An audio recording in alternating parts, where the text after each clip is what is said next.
سلام الإخوان ومرحبا بكم مرة أخرى في تصريح ناري من مدرب الكبير أنشيلوتي من بعد القرعة والمواجهة الكبيرة بينه وبين المنتخب المغربي.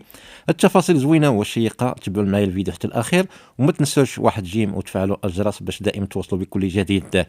سمعوا شنو قال أنشيلوتي على المنتخب المغربي. المغرب عنده فرقه قويه وفرقه مركزه.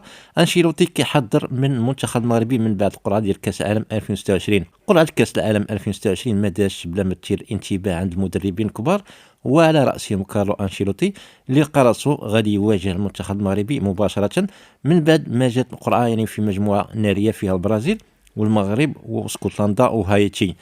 هذه المجموعة توصفت عالميا بأنها من أكثر المجموعات توازنا وإثارة في المونديال الجديد. فالتصريحات ديالو لقناة سبورتيفي، أنشيلوتي ما خباش القلق ديالو من أسود الأطلس، المنتخب اللي قلب الموازين في العالم في مونديال قطر 2022 ووصل للنصف النهائي وخلى المنتخبات الكبيره تعاود تحسب حسابها. وقال انشيلوتي بكل حذر المجموعه صعيبه بزاف، المغرب دار اداء كبير في كاس العالم ديال قطر وعنده فرقه قويه بزاف والمواجهه تكون معقده، ولكن حنا مستعدين غادي نلعبوا اغلب المباريات في الليل، الطقس ما غاديش يكون فيه مشكل كبير.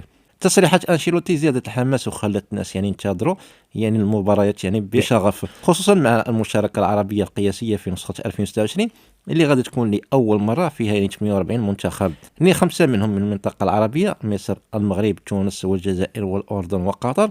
اما المنتخب المغربي غادي يدخل المونديال بثقه كبيره من بعد الانجاز ديالو في قطر، ولكن غادي يلقى راسو في مجموعه خاصها تركيز كبير. مواجهه البرازيل ديما فيها تفاصيل وحسابات كثيره، ومنتخب اسكتلندا وهايتي خاصهم حتى هما ما يستهنش بهم.